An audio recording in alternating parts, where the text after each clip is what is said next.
OPS வந்து ஒரு leadership கிடையாது. ஓபிஎஸ் சொல்றதை கேட்கக்கூடிய ஆள், அமைதியா போகணுன்ற எண்ணம் கொண்ட ஒரு நல்ல மனிதர். ஆனால் அவர் விவேகமான ஆள் கிடையாது. அவரோட சேர்ந்தவங்களுக்கே அவர் ஒழுங்கு ஒரு உதவியும் செய்யல. ஒரு கூட்டணி ஒரு கூட்டை உருவாக்கல.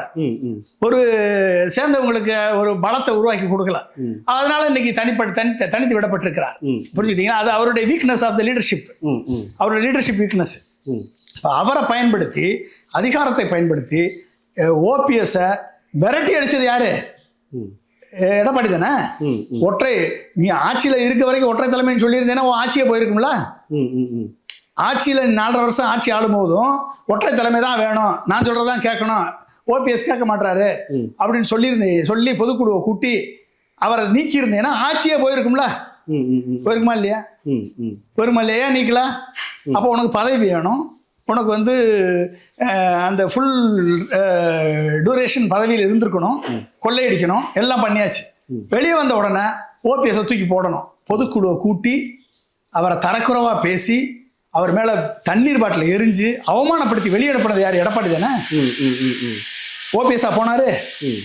ஓபிஎஸ் பண்ண தவறு என்ன?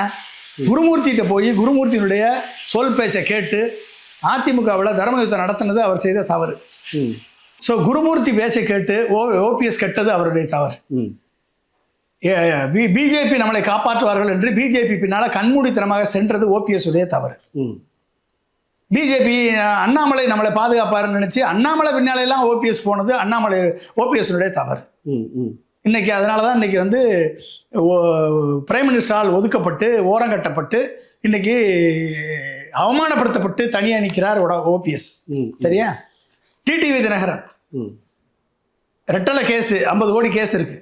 அந்த கேஸை வச்சு டிடிவி தினகரன் தன்னை டோட்டலாக சரண்டர் பண்ணார் அமித்ஷா கிட்ட, மோடி கிட்ட.